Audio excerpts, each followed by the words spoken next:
The first time nag-perform ako ng spoken word poetry ay dito mismo, sa stage na to, noong May 2014. Tapos after that, ang dami nang nangyari. Ano yung tanong mo kuya? Sabi na rin yun.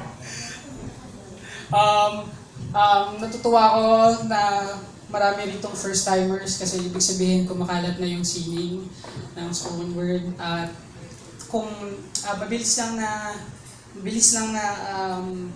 promotion kapag nagustuhan nyo ang mga mangyayari ngayong gabi or nasaktan kayo or ewan ko kung masukista kayo and shit. Pero sa simula next year, magbabalik dito ang Words Anonymous every third Saturday of the month, January next year. Ako, every month, magkakaroon na rin ako dito every second Tuesday of the month. Meron ako, tapos mag-feature ako parati ng ibang spoken word poet kasama ko. Okay. May 2014, nag-spoken word ako dito. Pagdating ng June 2014, bumalik uli ako. Pero, meron akong dala-dalagang isang bagong pyesa. Yung bagong pyesa na yon ay naisulat ko pagkatapos ng isang gabi na I spent with the members of Words Anonymous. Hindi pa ako membro ng Words Anonymous ngayon. Nagpunta ako sa Intramuros para sa isang event. Ang tawag ay Pasyal Sundays. Kung saan may familiar kayo sa Pasyal Sundays. So, ayun, mas may open mic doon sa Pasyal Sundays. Tapos galing pa ako Quezon City, dami kong bit-bit.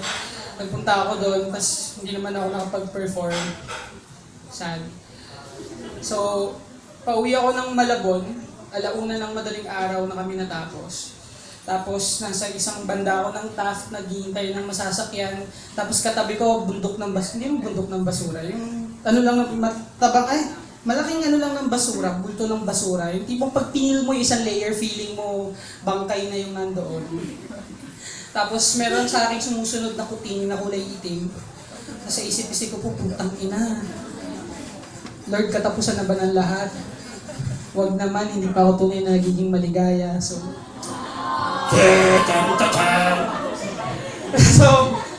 baba ng baba ito. Buti pa ito nahuhulog sa akin. So anyway, sabi ko,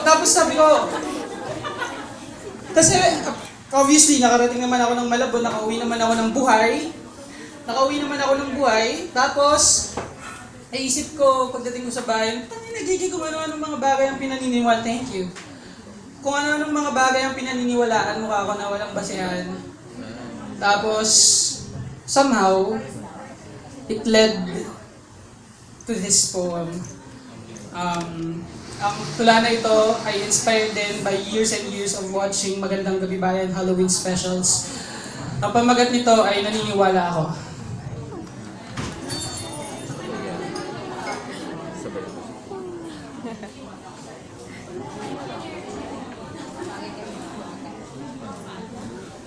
Naniniwala ako sa aswang.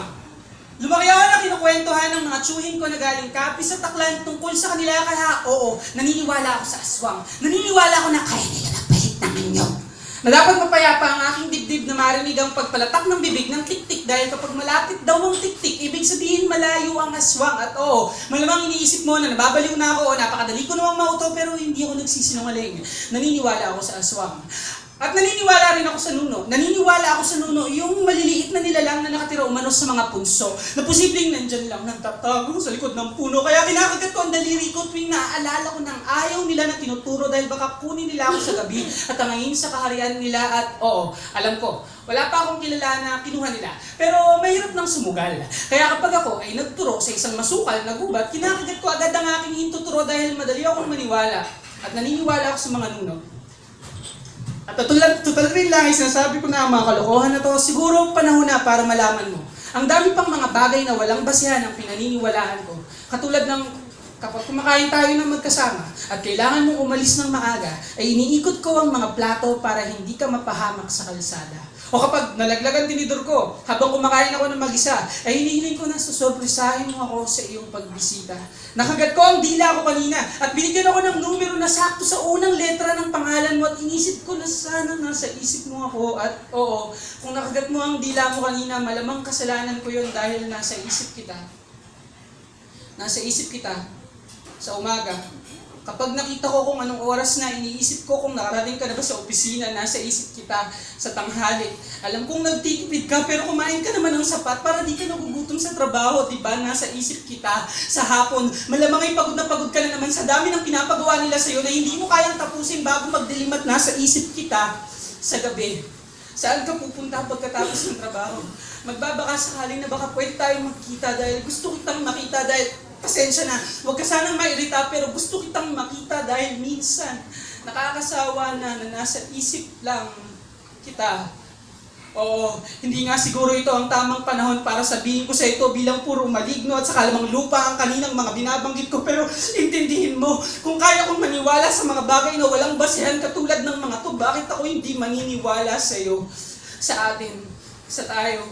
Kapag niningitian mo ako, naniniwala ako. Kapag hinahawakan mo ang kamay ko, naniniwala ako. Kapag inaakbayan mo ako, naniniwala ako. Kapag hinahalikan mo ako, naniniwala ako. Naniniwala ako dito. Naniniwala ako dito. Hindi ito laro. Hindi ito hanggang dito na lamang at maraming salamat. Naniniwala ako na kaya natin ito at naniniwala ako na kung maging masakit man, kung pagdating sa dulo ay patayin man ako sa sakit ng saya na binibigay mo, magiging sulit ang lahat dahil naniwala ako sa iyo. Oo, ikaw ang tinuturo ko at hindi ko kakagatin ang daliri ko dahil gusto mong tangayin mo ako patungo sa kung saan mang ano kagubatan gusto. Oo, ikaw ang sinisigaw nitong dibdib ko at hindi ako natatakot kung lalapitan mo ako dahil naniniwala ako sa iyo. Naniniwala ako dito. Naniniwala ako na kaya natin ito at naniniwala rin ako sa karma na kung ano mang ibigay mo sa kalawakan ay siyang ibabalik nito sa iyo ng may interes pang kasama. Ilang beses ko nang isinilid ang puso ko sa garapon at itinapon ito sa dagat sa pag-asa na may magbabalik nito sa akin ng buo pa, pero ang tagal na at wala pa akong nakukuha. Kaya kung sakali lang na makita mo ang puso ko na inaanod sa aplaya, iniisip kung anong gagawin sa kanya, itatapon, itatabi o ipagsasawalang bahala, maghihintay ako sa desisyon mo. Maniwala ka, maghihintay ako. Ibalik mo sana